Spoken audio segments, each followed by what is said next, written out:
এই যে তরুণরা আমাদেরকে একটা নতুন বাংলাদেশ দিয়েছে, সেটা কি আমরা আরো মানে সুস্থ একটা বাংলাদেশ চাই? মানে একটা আমরা স্বাধীন বলছি কিন্তু আমরা সুস্থ না। তো সে সুস্থ তরুণ সমাজকে যদি আমরা পেতে চাই তাহলে কিন্তু তামাক বন্ধ করতেই হবে। মানে এটা হলো যে বিশ্ব স্বাস্থ্য সংস্থার অধীনে যে এটা আছে, framework convention on tobacco control, ওরা কন্ট্রোল বলে আন্তর্জাতিক পর্যায়ে, আসলে বন্ধ হওয়া উচিত। তো সেই অনুযায়ী আমরা যেটা দেখছি যে আমাদেরকে আসলে তামাক বন্ধ করতে হবে। আর আপনারা যেটা উপস্থাপন করলেন উন্নয়ন সমন্বয় থেকে, যে বাংলাদেশ বিশ্বের মধ্যে ৫ম স্থানে আছে তামাক ব্যবহারের ক্ষেত্রে, এটাই কিন্তু একটা কারণ। এটা ডক্টর জুলফিকার আলী এগ্রি করবেন, আমাদের ডেমোগ্রাফিটা এটার জন্য নাই। মানে আমাদের তরুণ সমাজের অংশটা একটা বিশাল, এবং তামাক কোম্পানি কিন্তু যারা নাকি ৫০-এর ঊর্ধ্বে চলে গেছে ওদের প্রতি আর আগ্রহী না, কারণ ওরা মরে যাবে, ওরা বেশি দিন বাঁচবে না। এমনিতেও এখন ওরা স্ট্রোক করে মরবে। এমনিতেই বলা হয় যে তামাক সেবনের কারণে কমপক্ষে ১০ বছর আয়ু কমে যায়। তাহলে ৫০-এর ঊর্ধ্বে ওদের কিন্তু তামাক কোম্পানিগুলো আগ্রহ নাই, আগ্রহ আছে আপনাদের প্রতি।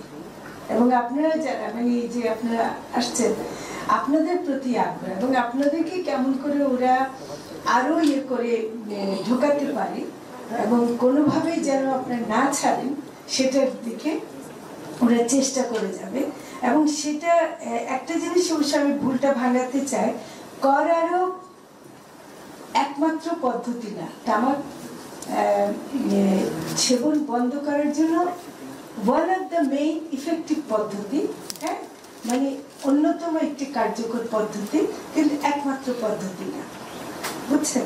তো সেজন্য আইনের প্রশ্ন আসে, এবং আইনের মধ্যে অনেক কিছু আছে। এটা বিক্রয় কেমন করে হবে?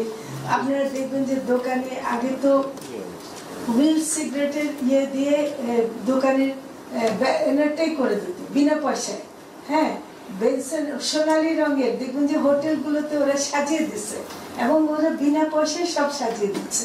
এই যে এটা এখনো দেখেন, এত আইনের মধ্যে প্রচার বিজ্ঞাপন বন্ধ করার সত্ত্বেও আপনারা দেখবেন যে নানাভাবে তারা কিন্তু তামাকের প্রচারটা করে যায়, এবং এই করে যায় বলে কিন্তু আকর্ষণটা তৈরি করতে পারে, এবং আকর্ষণটা তৈরি করার কারণে ওরা কিন্তু এটা সেবনটাকে আমাদেরকে কমাতে দিচ্ছে না। এখনো 35.3% যদি সেবনের হার হয়, এটা কিন্তু তার মানে প্রতি ৩ জনের মধ্যে একজন সেবনকারী, তাই না? তাহলে এটার ভয়াবহ। সেই হিসাবে তো আমার মনে হয় যে এটা এই ফিগারটা আমাদের জন্য খুবই উদ্বেগী। এবং মৃত্যুর 22%, যেগুলো প্রতিরোধযোগ্য মৃত্যু, যে মৃত্যু হওয়ার কথা না, সেটার 22%ই আমার তামাকের কারণে হচ্ছে।